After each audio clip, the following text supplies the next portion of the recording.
All right, you got your own wrestling promotion and things are going great, and then suddenly another wrestling promotion decides that they don't like you very much. You got heat. What do you do? How do you handle this kind of situation? Well, I'm going to tell you from my experiences what I've done in the past. Coming up.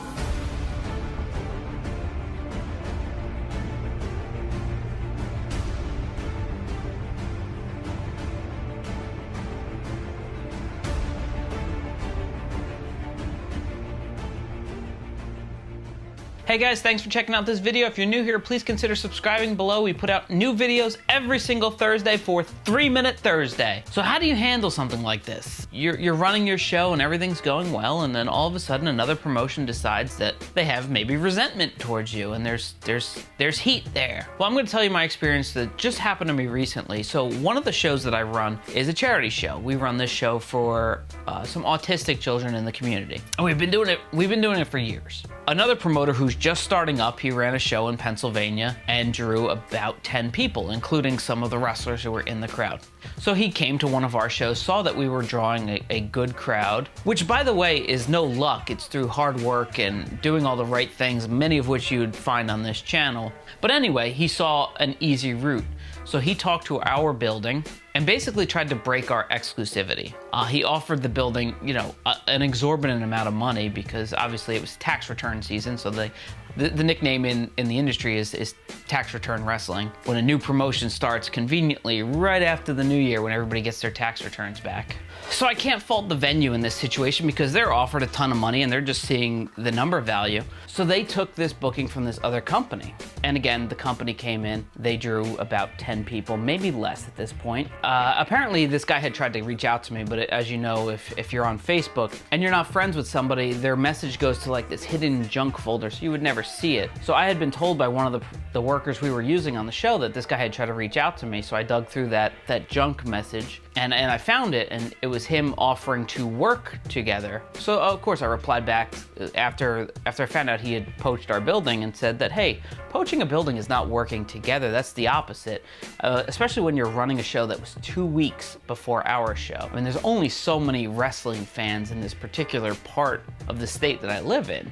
I mean, how often do they really need to see a wrestling show? Running 2 weeks before another show, which by the way was also 1 week before WrestleMania, is not designed to work together. That's designed to hurt that company. But it ended up blowing up in his face. So in a situation like that, what's the best cause? I mean, I knew the guy was heading back. He was tucking his tail between his legs and running back to Pennsylvania. Do I call the athletic commission on him and get him in trouble because I knew for a fact he wasn't using the athletic commission? Do I go to his show and put up a bunch of flyers for our show? Do I tear down his flyers? We didn't do any of that. And the reason is because it just becomes a pissing match at that point. My guys will go out, they'll put up 200 flyers around town, and then maybe his guys will go out and rip down 200 flyers and put up 200 of theirs. And it just becomes a match where you're losing and losing. The victory for me in this entire situation was the fact that he tried ruining this building for us, and the venue saw that this guy was only interested in pushing us out, and he knew the good we were doing for the community, and he decided we're not going to allow this other company to come back in. So the victory there was these guys are not allowed to run in this venue anymore. We have our exclusivity back. They're not looking to break it ever again. And this guy ran 3 shows total with about 30 fans at all those shows, and he is no longer running wrestling events. And I think the wrestling business is better for it. We didn't go low with everything. We kept our head high, did the proper things, and in the end, karma kind of got this guy.